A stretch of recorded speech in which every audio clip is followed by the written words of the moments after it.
المحمدية الأحمدية المهدية الخدرية ونشكره شكرا تاما كما يليق بجلاله وجماله. أشهد أن لا إله إلا الله أشهد أن محمدا عبده ورسوله. اللهم صل وسلم وبارك على من قال ملاك دينكم الورع وعلى آله وأصحابه أجمعين. ما بعد.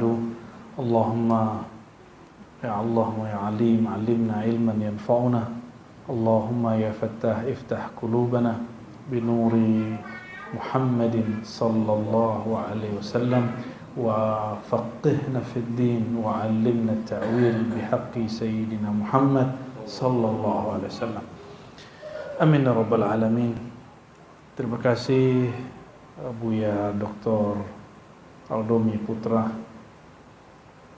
As-Sammani. Jadi beliau ini pakarnya tarekat Saman sebenarnya. Jadi yang paling tepat ngajar kitab tadi itu Buya Aldomi. Itu saksinya Buya Asfi itu tidur aja. Kalau dulu kan mereka ngekos bareng pas waktu kuliah. S3-nya kan di Jakarta Selatan tuh, ya PT IKI. Kampusnya Menak gitu ya. Menak rektornya itu. Kalau tidur aja zikirnya zikir Saman. Dan pernah kesetrum. Kita kalau kesetrum ingat apa ya? Kalau dia kesetrum zikir Samannya hidup. Alhamdulillah masih hidup. Itulah bismillahilladzi la yadurru ma'asmihi syafil. Itu harus sudah meninggal itu. Cuma karena masih ada tugas ngajarin tarekat Saman. Ngajarin tarekat Naqsyabandi ya. Alhamdulillah di tempat kami besar, remaja, Payakumbuh, Agam, Tanah Datar, Bukit Tinggi, saya besar sekitar itu sama dengan Buya ini. Tarekah yang berkembang itu pertama Naqsyabandiyah, Khalidiyah. Yang kedua Sammaniyah, Khalwatiyah, Qadiriyah. Itu 3 tarekah jadi satu. Yang ketiga tarekah Syatariyah. Yang keempat Rifa'iyah. Ya. Ada juga yang sebenarnya bagian dari Syatariyah yaitu tarekah Asaliyah. Itu bagian dari tarekah Syatariyah. Masih ada beberapa tarekah lain, tapi yang kami pelajari waktu kecil ya itulah. Jadi saya sebelum masuk aliran manapun bertarekah dulu. Ya. Jadi kalau orang kemudian ujungnya bertasawuf, saya awalnya bertasawuf. Awalnya bertasawuf, lalu meninggalkan sejenak, tapi nggak ninggalin amat. Setiap kali sholat zikir ingat terus. Cuma secara furuknya saya tidak mengikutinya. Makanya dulu nggak hadir di majelis maulid. Bagi saya majelis maulid itu bid'ah. Nggak suka lagi tawasulan, langsung saja kepada Rasulullah. Ingin mentajwid thariqah ceritanya Bu ya. Malah ternyata kita terlalu berani ya.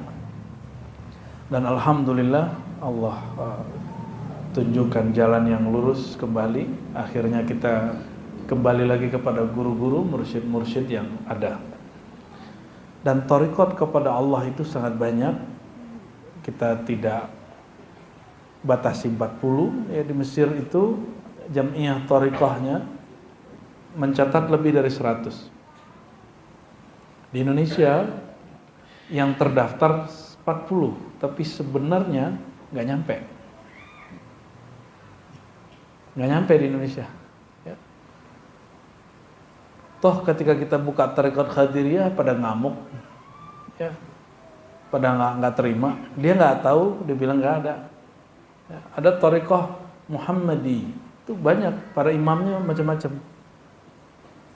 Kita sebut itu, mereka ngamuk, ya, padahal katanya bertarekat. Jadi ternyata tidak semua orang berthariqah juga hatinya tulus. Hatinya luas. Karena qalbu itu lebih luas dari langit dan bumi. Maka jangan pernah sempitkan jalan kepada Allah Subhanahu wa taala. Bahkan kemudian mohon maaf beberapa itu menjadikan Jam'iyah Thariqah menjadi tirani untuk mencari kesalahan thariqat-thariqat yang mursyidnya mungkin tidak punya ilmu sanad, sehingga secara silsilah tidak terekap. Itu ada beberapa thariqah yang sanadnya oleh mursyidnya tidak dia rekap. Akhirnya Jam'iyah Thariqah yang harusnya mengayomi, mendidik, mencarikan jalan keluar malah kemudian mengeluarkan tulisan, edaran tidak mu'tabarah. Dan saya menentang itu. Sikap-sikap begitu kita tentang. Orang thariqah kerjaannya jangan tirani, bukan tukang judge. Orang thariqah itu sesuai di Sahih Muslim, man la yarham la yurham, hadis Sahih Al-Bukhari. Siapa yang tidak menyebar kasih sayang, ente tidak akan disayangi oleh Allah Subhanahu wa taala, walaupun thariqatnya 40. Nah, ini kan lagi rame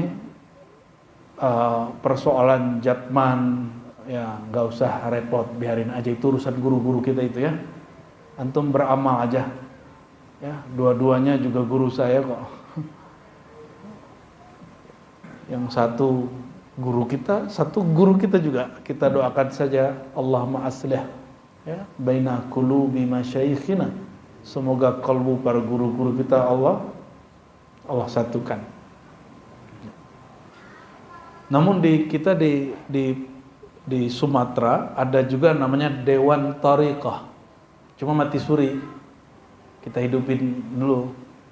Ya, kita sudah gadang-gadang ini kalimatnya waktu di majelis 3 bulan lalu, tinggal payung hukumnya nanti oleh buya-buya ini ya. Mereka punya juga satu jam'iyah.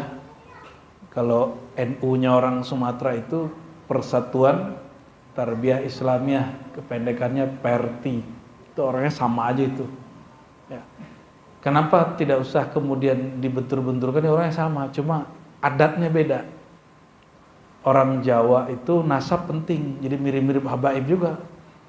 Ya, kalau tulangnya kurang tinggi, nggak bisa tembus tuh jadi ketua bagian apa itu, sulit itu. Ya. Jadi kalau nasabnya nggak jelas, itu sulit itu nembus. Nah, kalau PERTI, anak siapa boleh jadi siapa. Nah, ini sekedar perbedaan tradisi. Sama-sama aswaja, tapi berbeda pada tradisi. Itu bagus di satu sisi untuk kesetaraan, tapi tidak bagus di sisi lain. Akhirnya banyaklah anak kiai di sana, di Sumatera itu, nggak dihargai sama murid-murid tua. Kalau di Jawa ada nggak berani murid tua menghina anak kiai? Takut kualat. Karena salah satu adab kepada syekh menghormati keluarganya. Kucingnya aja kita hormati, apalagi anaknya. Oh, kalau di sana enggak? Coba tanya begini. Ya, pendiri Tarbiyah Islamiyah itu Syekh Sulaiman Rasuli, anak-anaknya belum tentu dihormati. Tanya aja sendiri. Syekh Jamil Jauh di Padang Panjang, Tanah Datar, keturunannya belum tentu dihormati. Kalau enggak alim enggak dihormati. Jadi di sana itu jadi anak kiai itu berat. Kalau enggak alim mewarisi babehnya, waduh, udah enggak dianggap orang. Kamu siapa? Digituin. Ya. Oke, barangkali itu sekedar menjelaskan bahwa kenapa di sana itu buya itu gelar untuk ajengan, bukan untuk orang tua. Jadi di kita gelar buya itu bukan untuk seperti di Banten, kalau buya itu orang tua. Kalau di kita udah bisa ceramah, bisa baca kitab, ngajar, punya majelis, buya. Tapi kalau abuya itu emang jarang. Itu biasa ijazah dari guru yang manggil. Ya. Semoga semuanya tetap berahlus sunnah wal jamaah ya. Kita masuk ke kitab Al-Luma. Masih kuat? Sudah jam 10 nih. Aslinya saya kalau mau majelis tengah malam, cuma kan nggak kuat, antumnya jam 12 sampai jam 3 gitu ya. Cuma kan besok pada kerja kan. Tapi kalau nanti udah biasa, tidur sebentar habis subuh sudah enak. Paling cuma setengah jam udah enak jalannya. Udah jadi habit. Dan ada masanya nanti kita nggak jelas tidurnya. Sekarang kan tidurnya masih teratur ya. Ya kalau para ulama dulu tuh nggak ada yang teratur tidurnya. Mohon maaf kalau yang ahli kedokteran, mungkin beda mazhab kita di situ. Kenapa? Tidur itu kan untuk menenangkan gelombang otak sehingga darahnya mengalir. Otaknya ahli zikir itu tenang setiap kali zikir dan itu lebih tenang daripada tidur. Sehingga banyak guru-guru kita bertahun-tahun kadang nggak tidur malam hari. Paling ketiduran sebentar siang. Sebentar-sebentar aja. Kalau antum sebentar-sebentar tidur. Allahumma shalli ala sayyidina Muhammad. Mari kita baca surat Al-Fatihah, kita kirimkan untuk Sayyidina Rasulullah SAW. Dan pengarang kitab ini Al-Imam Al-Arif Abu Nasr Abdullah bin Ali As-Sarraj At-Tusi yang wafat tahun 378 Hijriah. Al-Fatihah.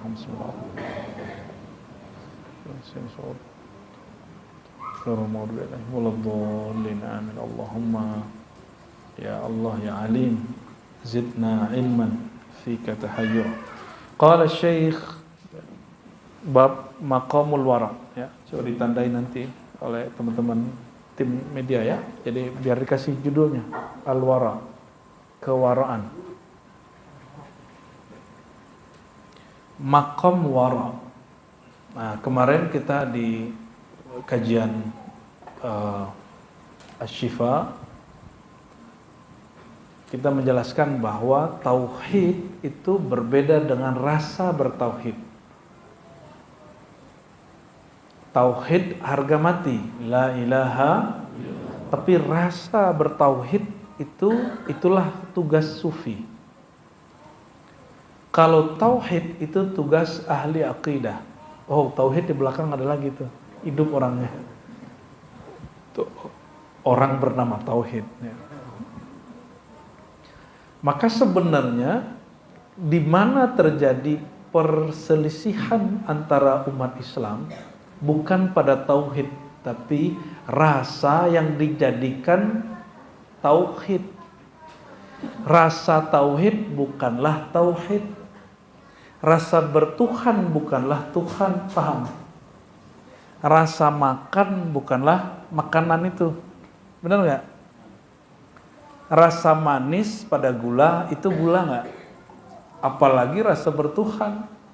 Nah, di mana kekeliruan aliran-aliran ini muncul Ahlus Sunnah, Mu'tazilah, segala macam.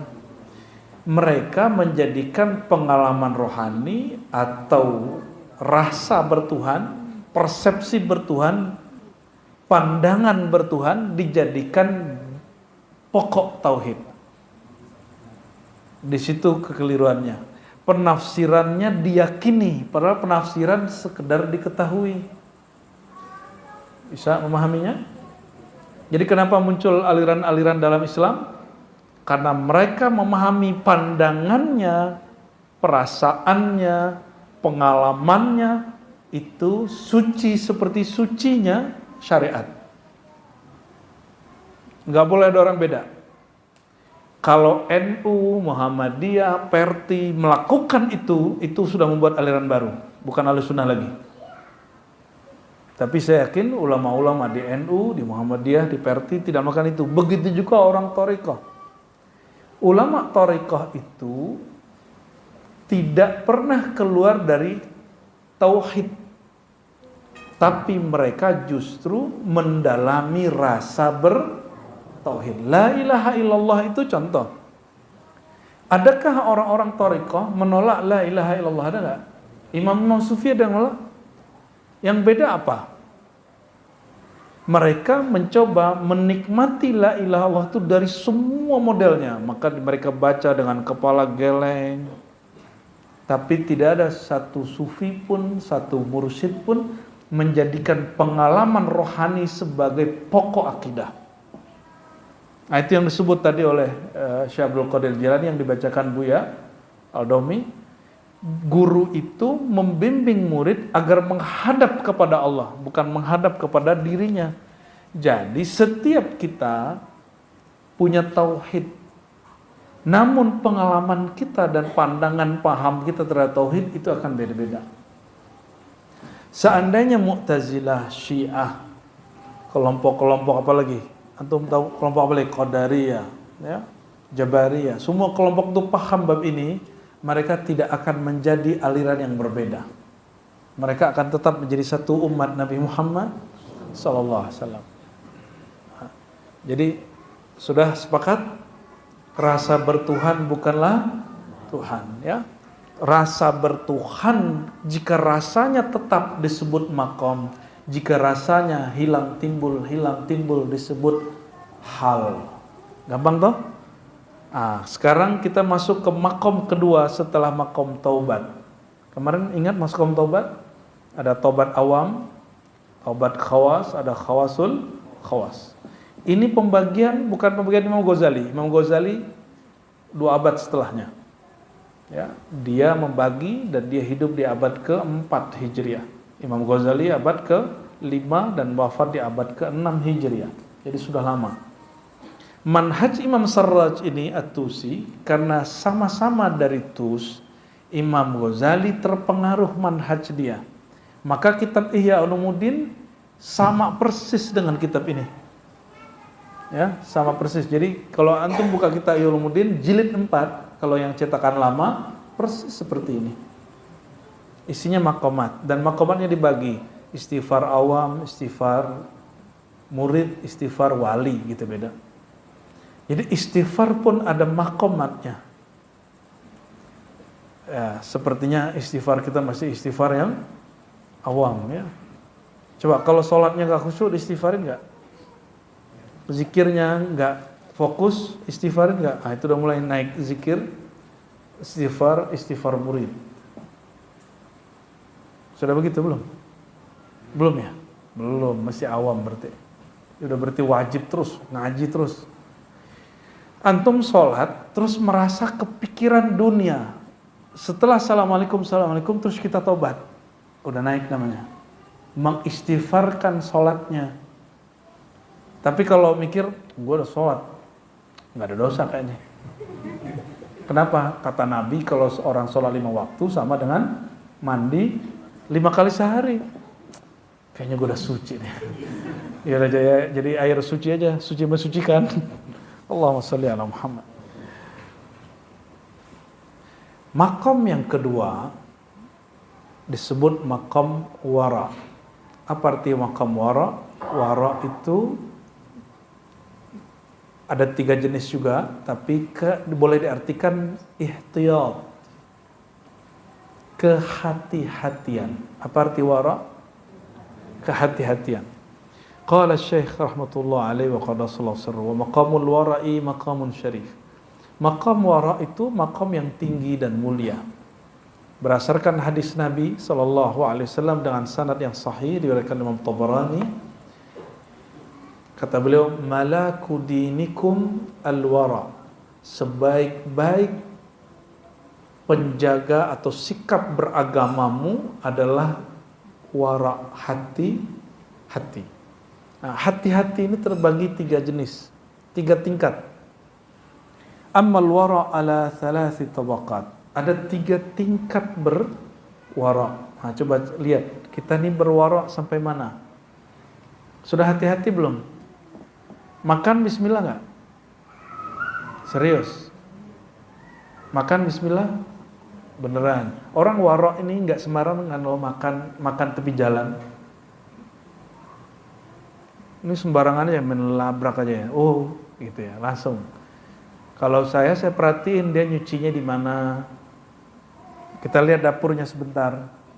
Karena banyak juga yang membersihkan wajannya, kualinya itu pakai comberan.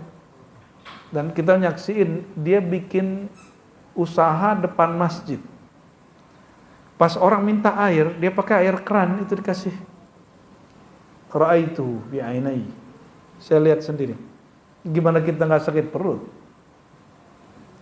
Ini kelemahan negeri kita Indonesia yang terlalu luas, jadi terlalu membuka, membebaskan orang bikin usaha di mana aja. Coba lihat itu, mereka nyetornya ke pemerintah atau nyetor ke preman? Ke preman nyetornya. Jadi negeri ini masih dikuasai preman. Sampaikan kepada presidennya, negeri ini masih dikuasai preman. Ini masalah kita ini. Dan Nabi mengatakan, dakhalan nar sahibu maksin. Preman-preman yang suka malak itu pasti masuk neraka. Itu hadis Nabi. Ya, sampaikan kepada yang suka malak-malak itu, bacain hadis itu. Walaupun dia nggak percaya, minimal sampai hadis itu ke dia. Ya, biar dia pikir-pikir terus mau makannya. Apalagi koruptor. Kalau tukang palak 1000, 2000 masuk neraka, kalau koruptor itu dibecukin masuk neraka tuh kayaknya. Ya.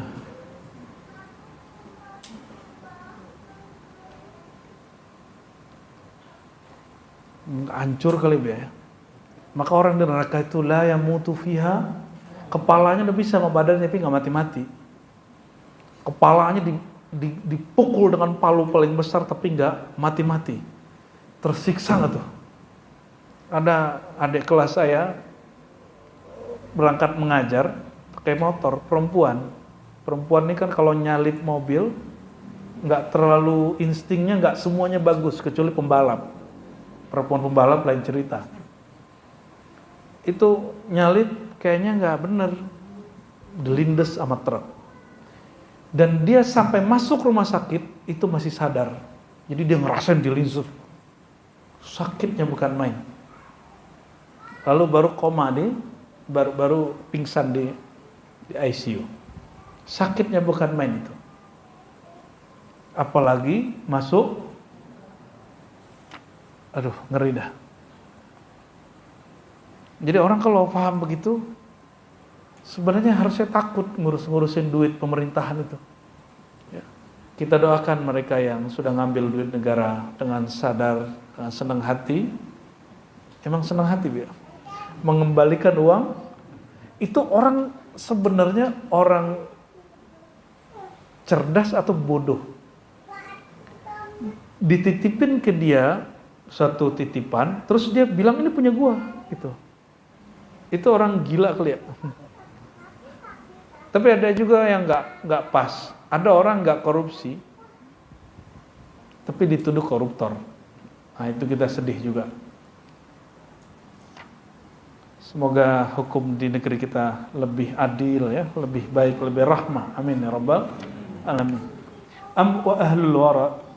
Orang wara itu 3 tingkat. Famin man tawarra'a 'anil syubhati allati ushtubihat alaih.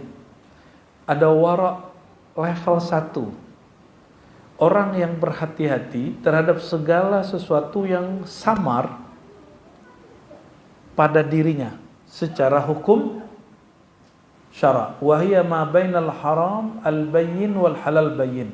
Yaitu antara halal dan haram yang sudah jelas.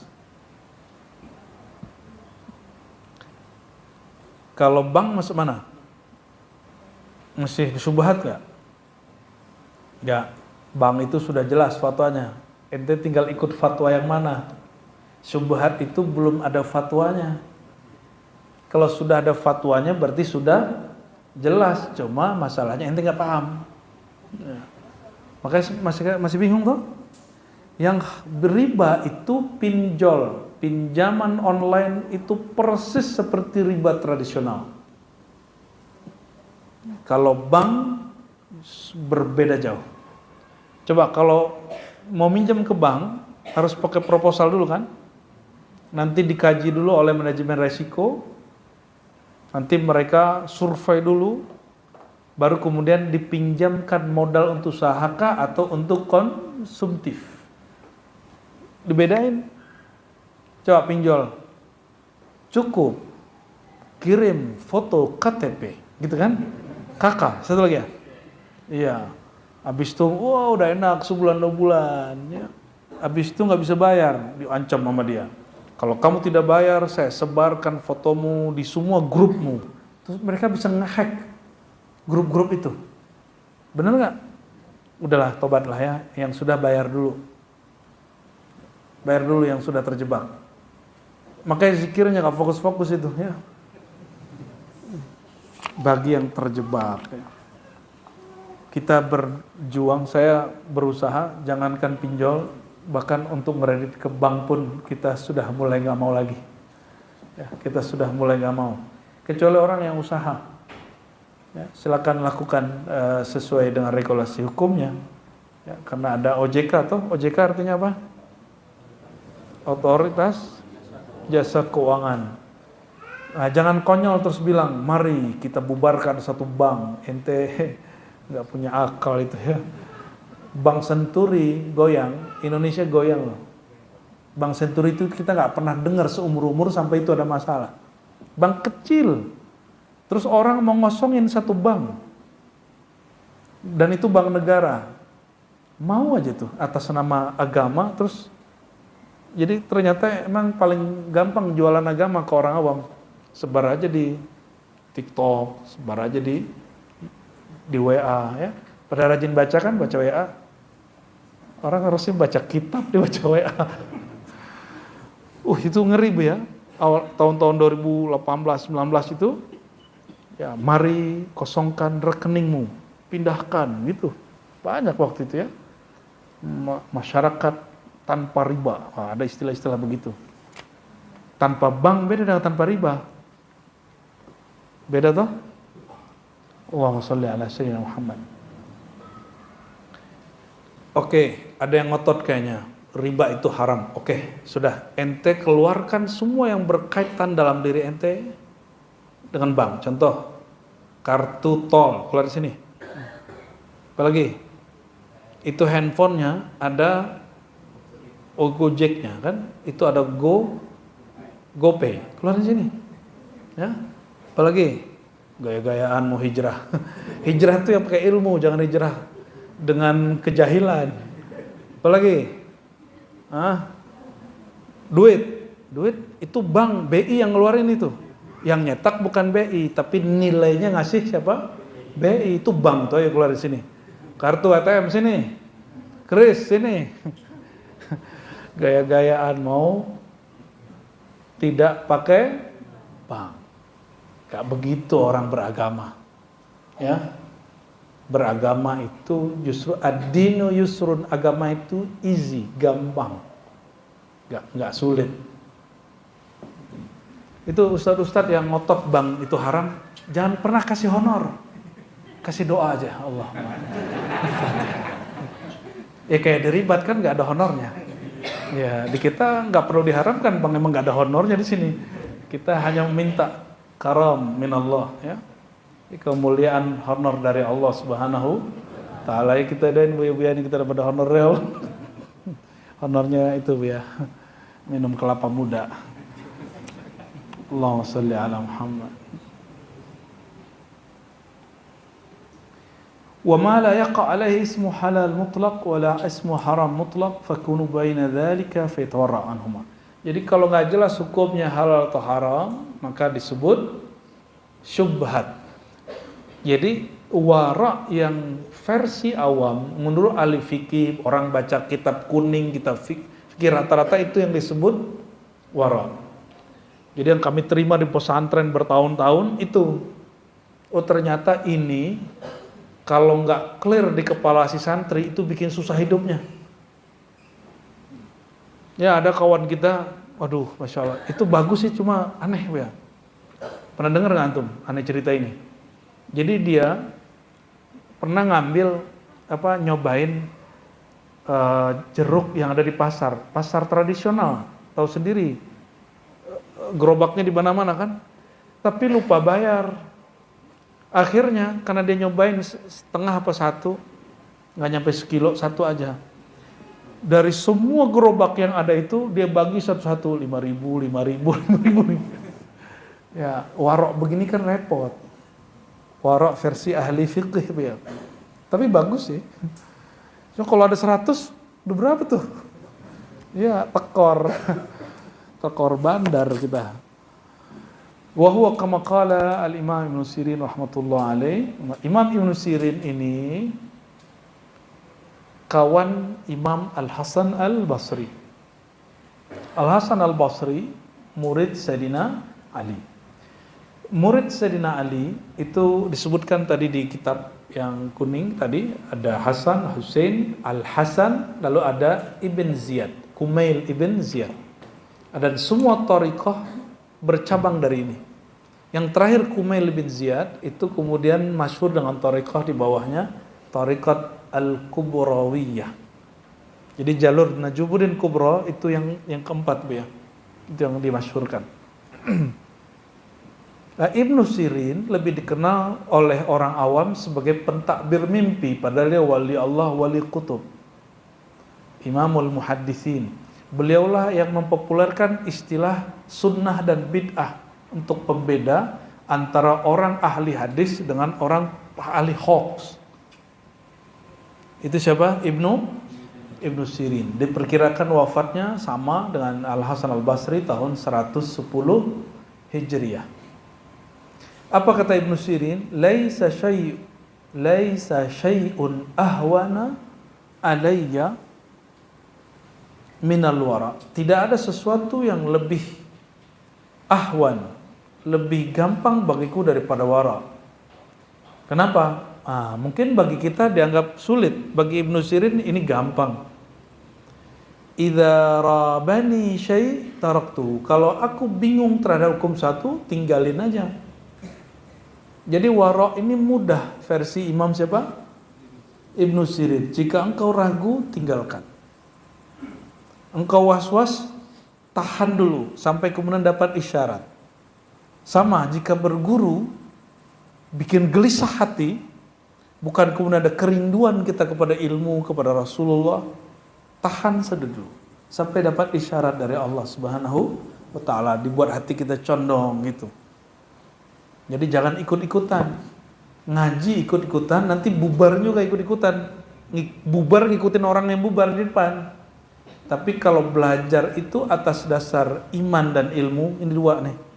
Iman dan ilmu. Kenapa kita bagi? Kalau ilmu doang, antum beda faham sama orang, mungkin bisa toleransi, tapi juga mungkin nanti akan mendebat. Tapi kalau orang atas iman, mau beda ilmu, mau beda mazhab, mau beda thariqah, orang yang sama-sama beriman itu bersaudara. Jadi kalau jumpa sama orang, maka yang kita bangun sama dia itu iman dulu. Jangan ilmu dulu. Iman dulu kepada Allah. Kalau ilmu, setelah itu baru muncul adab. Jangan mulai dari adab. Orang beradab tanpa ilmu, berat. Tapi dia kalau berilmu dulu baru adab, itu jadi ringan. Maka Ibnu Sirin mengatakan, salah satu adab itu wara, dan bagi dia wara itu adab paling mudah. Kalau ragu, tinggalkan. Ingin susah hidupnya atau ingin mudah? Tinggalkan yang bikin kita was-was. Tinggalkan semua yang membuat kita gelisah. Ikuti yang membuat kita kemudian jadi tenang, bertuhan kepada Allah Subhanahu wa ta'ala. Wa minhum man yatawarra amma yaqif anhu qalbuhu wa yahik fi sadrih inda tanawulha wa hadha ma la yarfu illa arbabul qulub wal mutahaqqiqin. Ada yang sedikit agak tinggi di bab ini. Orang yang meninggalkan sesuatu yang qalbunya memfatwakan jangan ikut, jangan ambil. Wa yahiqu fi sadrih, atau yang bikin nyesek dadanya. Maka Imam Al-Harith Al-Muhasibi setiap kali mau makan dan dia ragu itu makanannya halal tidak, tangannya nggak bisa ngambil.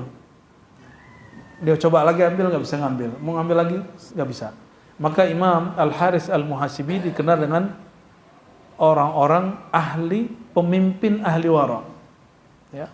Sayyidul Muttaqin min ahlil wara. Orang-orang yang ahli wara.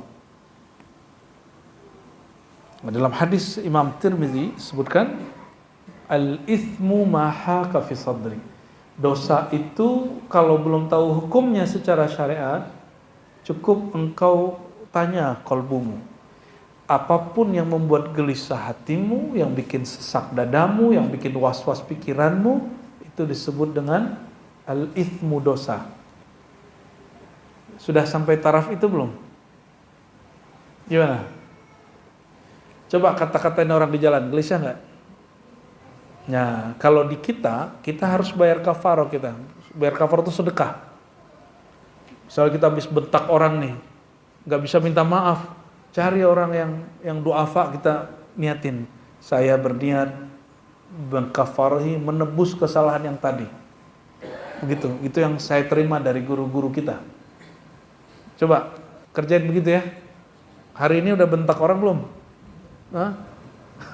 Udah kata-katain orang belum? Belum?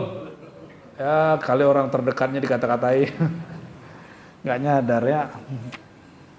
Qala Abu Sa'id Al-Kharraz. Imam Abu Sa'id Al-Kharraz dia punya kitab judulnya Risalah Tauhid. Tapi tauhid bukan tauhid iman, tauhid rasa. Imam Al-Kharraz risalah tauhidnya itu tentang makom-makom orang bertauhid atau pengalaman orang bertauhid. Jadi sangat subjektif. Al-wara'u an tatabarra' min mazalimil khalq min mathaqil adh-dhar hatta la yakuna li ahdihim qibalaka mazlamah wala da'wa wala talaba wala tilabah. Wara itu ketika engkau berlepas dari kezaliman makhluk atau menzalimi makhluk. Makhluk ini tidak hanya manusia, jin juga makhluk nggak? Semut makhluk nggak? Jadi kalau mau tidur jangan langsung tidur. Itu tempat tidurnya di ini dulu apa namanya? Dikibas-kibas dulu sedikit, tapi jangan kenceng-kenceng nanti malah debunya naik. Dikibas-kibas, maksudnya gini-giniin. Khawatir ada semut di situ lalu kita injak, atau semut kecil malah nanti masuk ke antum, masuk ke hidung karena terlihat ente kayaknya orangnya manis. Jadi semutnya jatuh cinta. Paham maksudnya? Ya, jadi kalau mau tidur coba amalkan satu sunnah wara. Apa itu? Mengkibas-kibas tempat tidur supaya tempatnya steril dari makhluk-makhluk. Ya, kecuali kecoa, ya, cicak itu boleh dibunuh ya. Apalagi ular ya, tikus apalagi. Betul, kata Nabi, uqtulul fuwaisiqah, bunuhlah hewan yang disebut hewan fasik, karena bikin ganggu, curut namanya, benar ya? Kalau bahasa gue tuh manci. Udah jadi kamus KBBI, mencit. Curut ya kalau orang sini ya. Dia kalau lewat di mana aja baunya bukan main. Ya. Kita pernah diundang kemana, terus diinapkan di satu kayak ya penginapan gitulah. Di bawahnya ini apa empang. Baru masuk, masya Allah, kejar-kejaran sama curut. Kiri kanan, dia lebih pintar dari kita. Akhirnya saya nyerah. Alhamdulillah penitinya paham, dicarikan tempat yang gak ada curutnya. Allahumma sholli ala Muhammad. Kalau itu boleh dibunuh deh ya. Kalau tikus boleh dibunuh, cuma dibunuh jangan kemudian dimakan. Ya. Hatta la yakuna li ahadin qibalaka mazlam, sehingga engkau tidak zalim ke siapapun. Kalau semutnya gigit kita baru boleh dibunuh. Ya, semut yang sudah nyampe ke sini gigit baru boleh ya, berarti dia sudah bukan semut yang boleh dikasihi, tapi semut ini sudah zalim juga sama kita. Mungkin kita yang zalim sama dia, cuma kita nggak tahu. Nah, kalau agak sayang ya keluarin dikit lah. Cuma dalam beberapa kitab itu disebutkan ada orang yang tidak mau zalim tapi konyol. Jadi seorang istri ditegur suaminya, "Dek, itu sarang laba-laba kasihan, tolong dibersihin." Kata istrinya, "Kasihan Mas." Kitab kuning semua saya Indonesia kan. "Kasihan Mas, itu kan makhluk Allah." Kata si Mas, "Ya rasain loh." Si Masnya pergi berdagang, lama baru pulang. Pas pulang itu separuh rumahnya udah ketutup sama ya, istrinya kemudian ngeluh, "Mas ini gimana nih Mas tuh?" Apa aku bilang ya. Jadi kalau sarang laba-laba ini boleh makhluk-makhluk halus tuh sedang tempat-tempat kotor begitu. Jadi nih, yang khidmat di sini jangan pernah ada apa? Ya, sawah apa namanya? Sawah. Ente nggak nyangkul disebut sawah. Sarang laba-laba. Ya, kalau bahasa Arabnya Baitul Ankabut, ya. Rumah kalang kabut.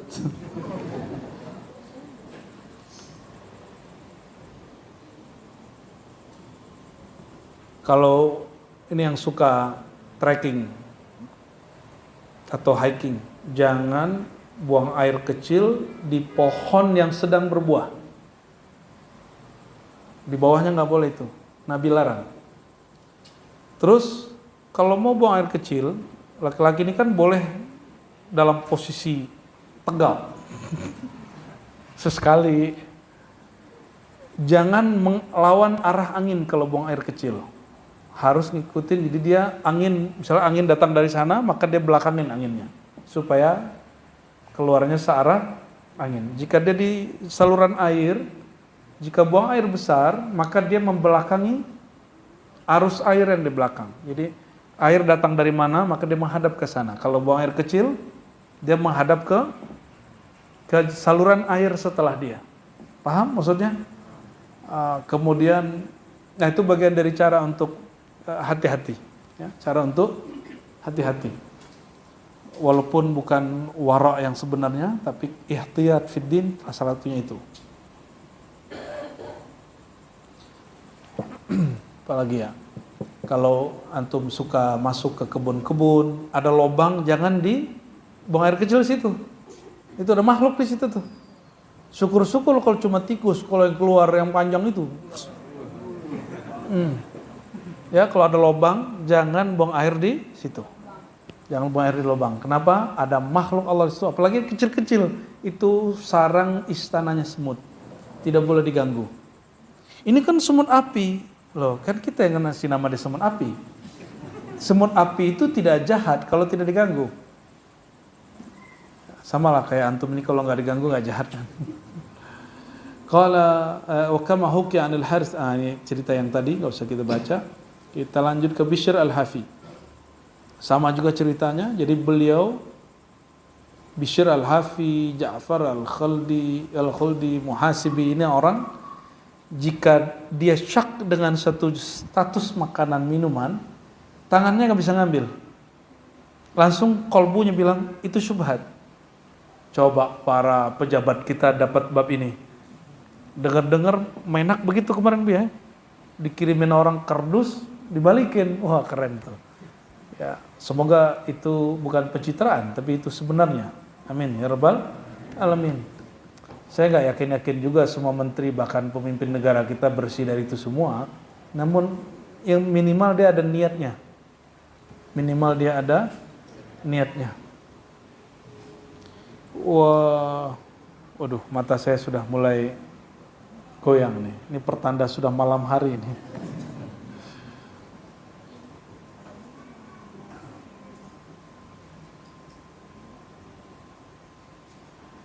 Su'ila Sahal bin Abdullah At-Tusturi an al-halal. Imam Sahal At-Tusturi ditanya, apa itu halal? Halal itu alladzi la yu'sallahu fi. Makanan halal, minuman halal, uang halal yang engkau waktu memperolehnya tidak bermaksiat. Tidak dengan maksiat. Maksiat dalam bekerja apa? Nipu, zalim. Dua aja, nipu, zalim. Itu maksiat. Maka kalau dalam kitab yang kemarin, kitab Imam As-Sulami, As-Sir Sakti berkalam, harta paling berkah adalah harta yang tidak ada tipu-tipu di dalamnya. Ya, semoga harta kita diberkahi Allah SWT. Imam pengarang kitab ini Abu Nasr mengatakan, walladzi la ya'sillaha fi la yatahayya li ahadin al-wuquf alaihi illa bi isyaratil qalb. Maka orang yang tidak bermaksiat kepada Allah, maka tidaklah yatahayya li ahadin al-wuquf alaihi, ya, tidaklah ada orang kemudian memakan makanannya, minumannya kecuali dengan isyarat kalbu. Masih ingat Imam Syafi'i kalau datang ke muridnya namanya Ahmad bin Hanbal, dia makannya banyak.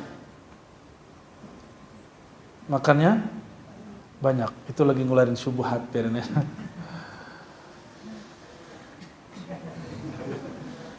Ada adabnya ya, bersihin hidung tuh ada adabnya. Nanti belajar sama Buya ini, biar gak kelihatan bunyinya ya. Oke, khair. Imam Syafi'i diceritakan oleh Imam Ahmad kepada putrinya, wahai putriku, guruku Muhammad bin Idris itu kalau makan sedikit, kalau malam gak tidur. Tapi ketika Imam Syafi'i nginep di mana? Dulu Imam Ahmad bin Hanbal, makannya nambah 3 kali. Kalau tadi saya dibikin tambah sama Buya Aldomi, jadi shopping. Ya, saya habis nyuapin nambahin nasi dia, kita lagi lengah ditambahin. Jadi agak cepat loading ini. Allahumma sholli ala sayyidina Muhammad. Siapa itu? Ayah wae ya. Kayaknya ada semut masuk ke hidung itu. Husnudzon kita, husnudzon.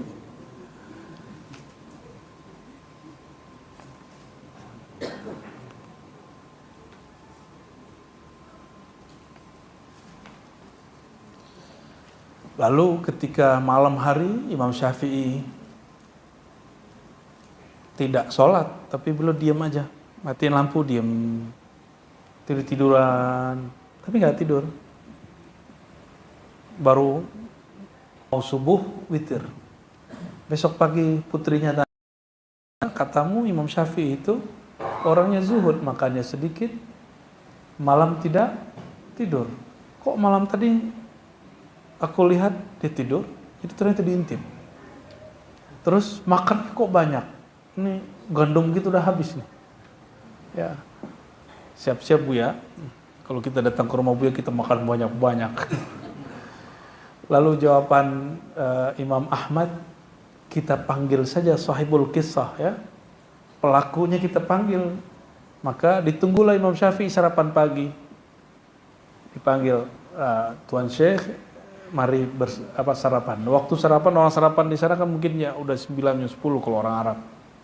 Ditanyalah oleh Imam Ahmad, putriku ternyata jadi spire sepanjang malam dan ingin bertanya masalah tadi. Apa jawaban Imam Syafi'i? Oh, kalau makan banyak. Saya ini tahu dari semua rumah di Baghdad, ini rumah paling bercahaya dengan kewaraan. Yang paling wara' di Baghdad siapa? Imam Ahmad bin Hanbal. Maka makanannya itu halal. Makan yang haram menggelapkan kalbu, makan yang halal menerangkan kalbu.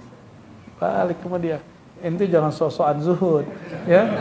Makan dengan bismillah dan itu halal bisa menerangkan kalbu. Tuh, baru dengar malam ini kan? Kisahnya mungkin udah sering dengar. Cuma poinnya baru dapat.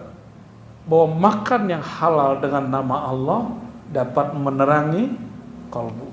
Adapun semalaman aku tidak tahajud, marrat bi ayatun. Ada ayat lewat di pikiranku, kata beliau. Lalu dari situ muncullah 70 hukum Islam.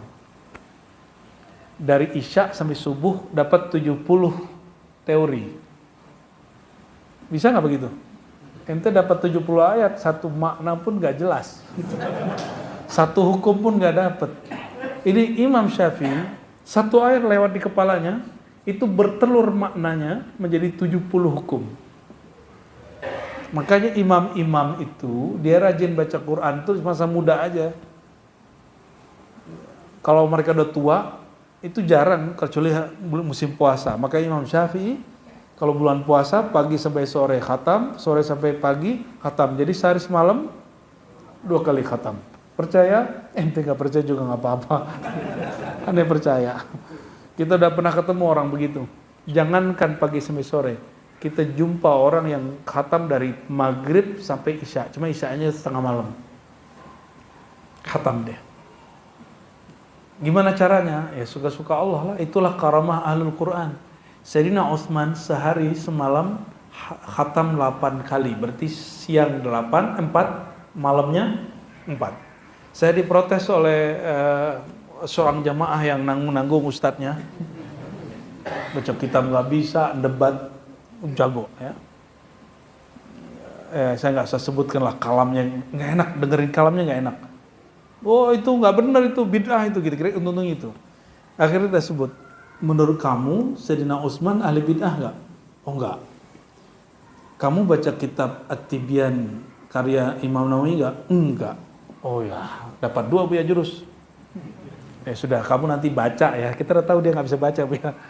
Bahwa Imam Nawawi dengan sanad yang sahih menyebutkan bahwa Sayyidina Utsman khatam Quran setiap hari 8 kali.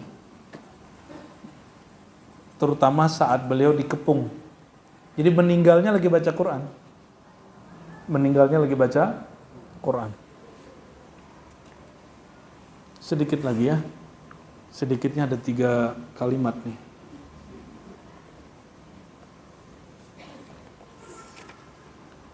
Wara itu tadi hati-hati antara hukum halal dan haram. Itu level standar. Level 2, apa yang jadi isyarat kolbu, ikuti. Itu wara. Itu level 2. Ada level 3. Tapi sebelum sampai level 3, Imam Abu Nasr kemudian mengatakan, fa in qala qailun.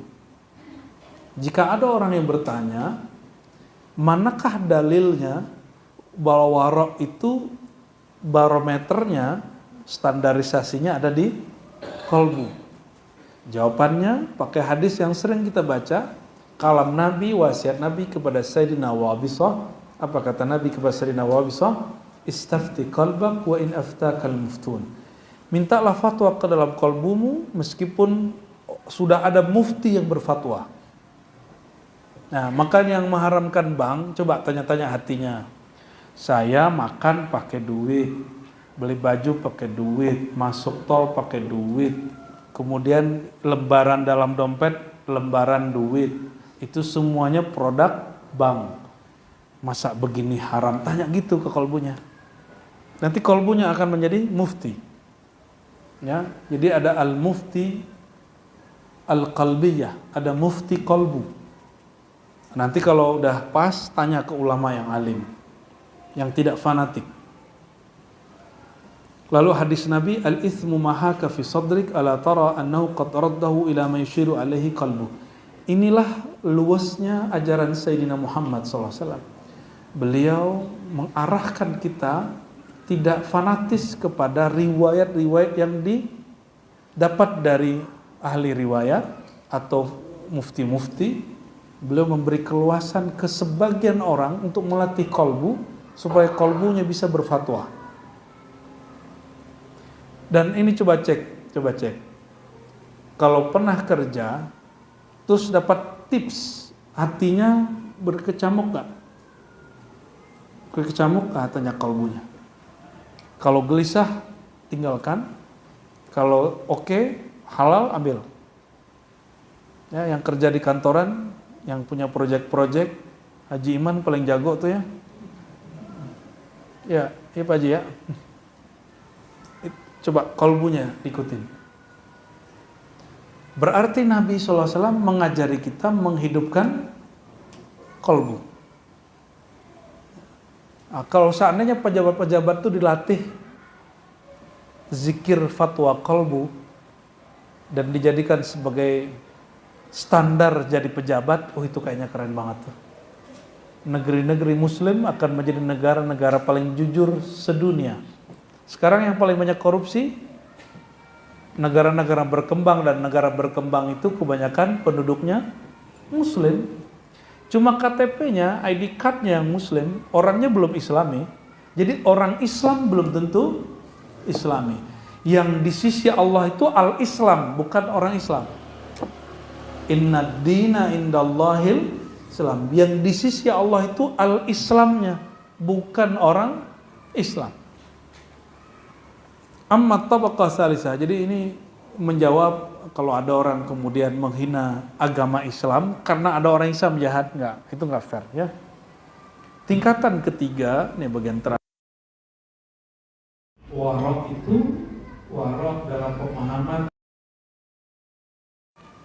Wa huwa kama qala Abu Sulaiman Ad-Darani rahmatullah alaih, kullu ma syaghalaka anillahi fahuwa masy'umun alaik.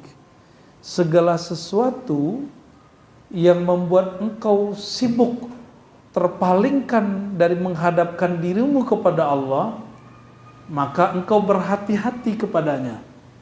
Itulah wara' versi ahli ma'rifat. Sudah, kalau orang begini lebih luas nggak dia? Kalau bagi antum mungkin ini lebih ribet, enggak. Para arifin itu hampir setiap nafasnya ingat Allah. Maka apapun aktivitas dia selalu ingat Allah. Dia jarang sekali lupa kepada Allah. Oleh karena itu orang alim marifat itu bukan orang yang paling sedikit kerjaannya. Justru kerjaannya tambah banyak. Kenapa? Apapun yang dikerjakan, tidak ada yang membuat dia lalai kepada. Dan sekali ada satu yang melalaikan dia kepada Allah, berarti itu ada zulumat di sana, ada kegelapan. Berarti ada syaitan di situ. Bisa bedain? Ya. Jadi para arifin ini bukan orang yang nggak mau kerja. Justru dia kalau bekerja dia tidak terganggu. Itu yang disebut arifin. Dia pakai handphone, nggak pakai handphone, bagi dia sama. Kalau antum nggak pakai handphone, bingung. Ya, karena dompetnya sekarang, ya, nggak pernah kan? Ini riyadhah jalan kaki nggak pernah kan? Nggak pernah. Coba kalau ngikutin beberapa tirakat-tirakat para pesalik zaman dulu. Imam Nawawi diajarkan gurunya supaya berhaji jalan kaki dari Damaskus, dari Suriah jalan kaki ke Mekah. Ada yang berani? Teman kita nggak disuruh siapa-siapa, pakai motor bu ya ke pergi haji. Ya sampai di Thailand sih terbang juga. nggak kuat juga dia.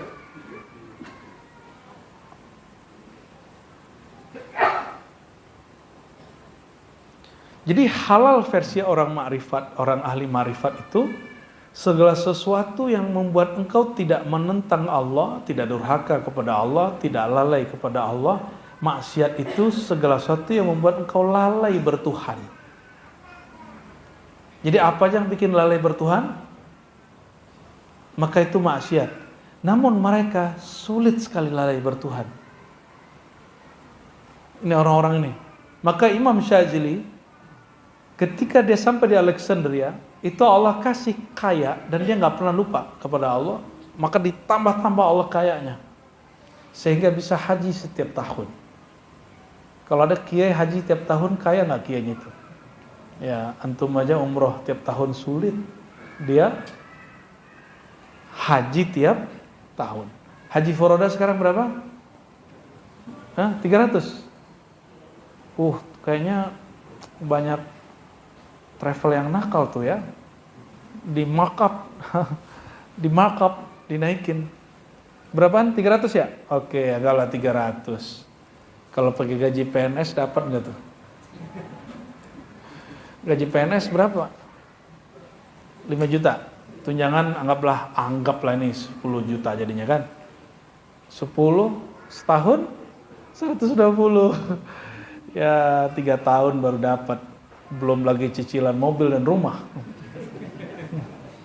Ya nggak sanggup. Nah, kecuali antum dapat berkah dari langit ya. Ya berdoalah. Orang pergi umroh itu bukan masalah kaya, tapi masalah rezeki. Rezeki dan gaji berlainan. Al-wara ya, lalu beliau mengatakan ya, al-wara menurut Imam Shibli, ini penutup kita. Imam Shibli qaddasallahu sirrahu kawan Al-Hallaj, tapi dia tidak banyak nyeleneh. Ini seperti Shibli ini Sunan Kalijaga, Al-Hallaj itu Syekh Siti Jenar. Yang ditanya sekarang siapa? Syekh Siti Jenar apa Sunan Kalijaga aja nih? Kira-kira Sunan Kalijaga yang ditanya. Makom mereka sama tinggi, tapi arah makomannya beda. Satu wilayahnya kemana, satu wilayahnya kemana. Sehingga walaupun mereka satu makomat, mereka berbeda faham tentang rasa bertuhan. Jadi jangan sok tahu mengenai sesi tejenar kalau belum pernah merasakan rasa rindu bertuhan seperti dia. Ya. Oh itu cuma buat dia ya? Enggak lah. Ya. Rasa bertuhan yang orang alami dulu itu akan diberikan semuanya kepada orang akhir zaman. Akhir zaman ini, rasa semua yang diberikan zaman dulu akan diberikan rasa itu ke kita. Tapi semua kegelapan kemaksiatan yang ada di zaman dulu juga diulang lagi di sini. Jadi akhir zaman ini antara ad-nur dan zulumat ini ngumpul. Cahaya dan gelap ngumpul. Pinter-pinter, maka wajib belajar thariqah yang melatih kolbu. Tidak hanya thariqah yang berdarah-darah muter zikir. Tapi ente harus belajar ma'rifat kolbu, tidak hanya riyadhah kolbu, itu beda. Zikir kolbu gampang, talqinnya mudah.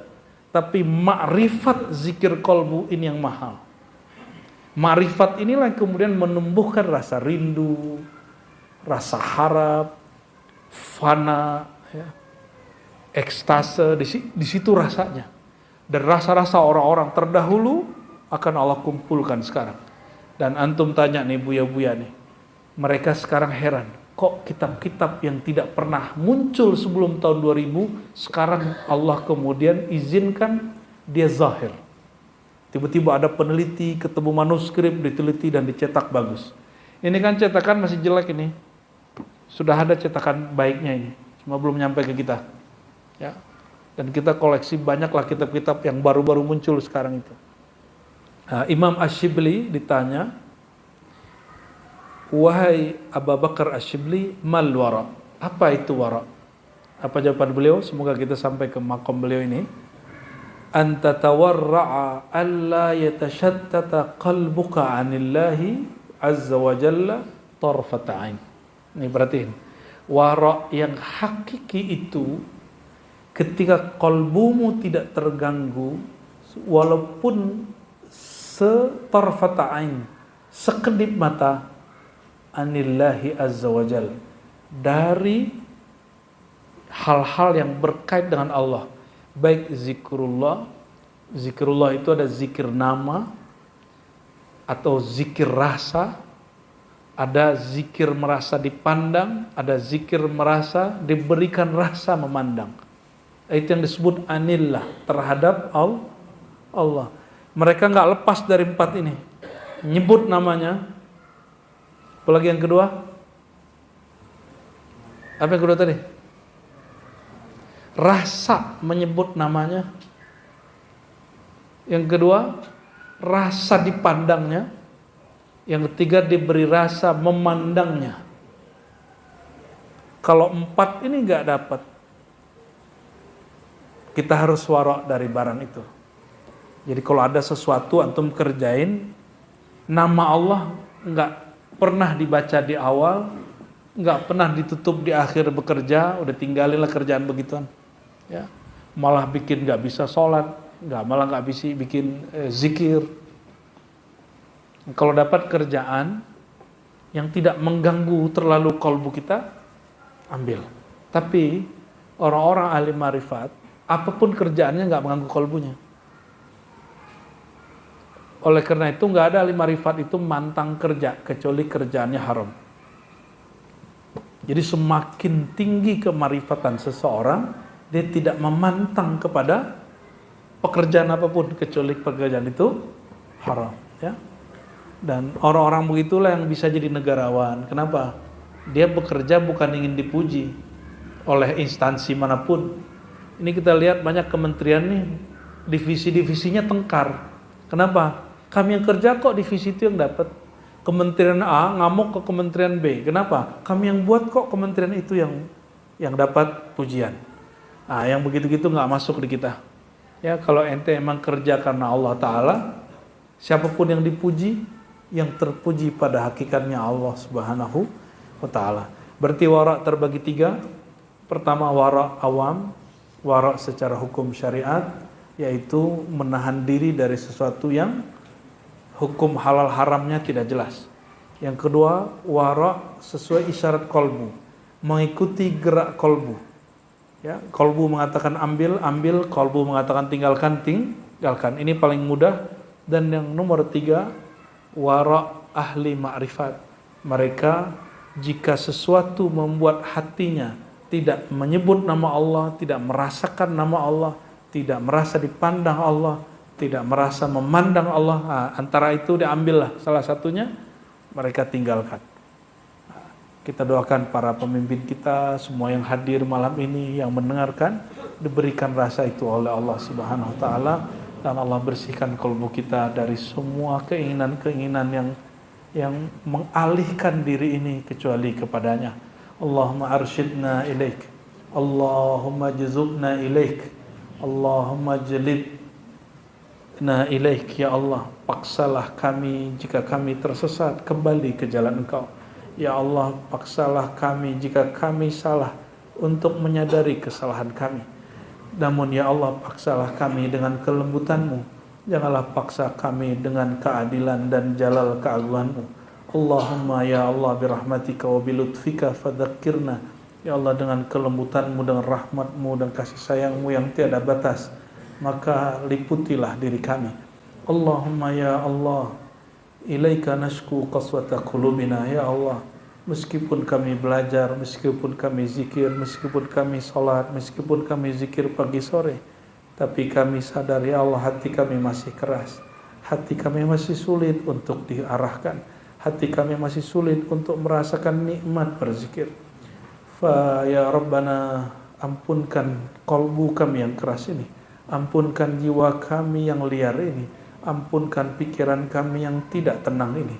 Allahumma inna nas'aluka ridha wa nas'aluka sakinah wa nas'aluka ya Rabbana asyauqa ila liqa'ik.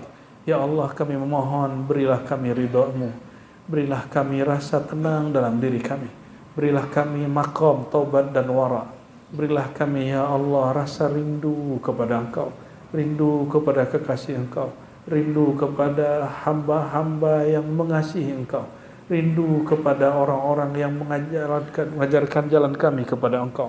Allahumma ya muqallibal qulub, tsabbit qulubana ala dinika wa ta'atik, wa inna ala dzikrika wa syukrika wa husni ibadatik.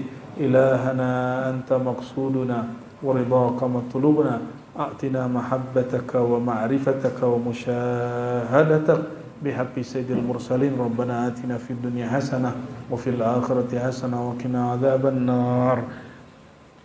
إن الله وملائكته يصلون على النبي يا أيها الذين آمنوا صلوا عليه وسلموا تسليما. لبيك اللهم صل وسلم وبارك عليه. Ya, kita jamaatan bersolat. Ya Nabi salam alaika, Ya Rasul salam alaika, Ya Habib salam عليك صلوات الله عليك صلى الله على محمد صلى الله عليه وسلم صلى الله على محمد صلى الله عليه وسلم. أنت شمس أنت بدر أنت نور فوق نوري أنت إكسير وغالي أنت مصباح الصدور صلى الله على محمد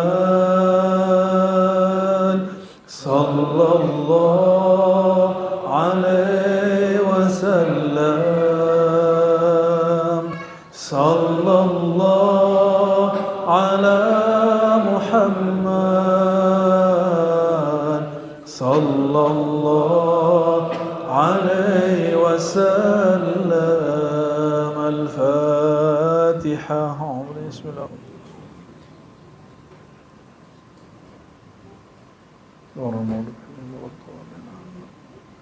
ربنا آتنا في الدنيا حسنة وفي الآخرة حسنة وقنا عذاب النار. سبحان ربك رب العزة عما يصفون وسلام على المرسلين والحمد لله رب العالمين.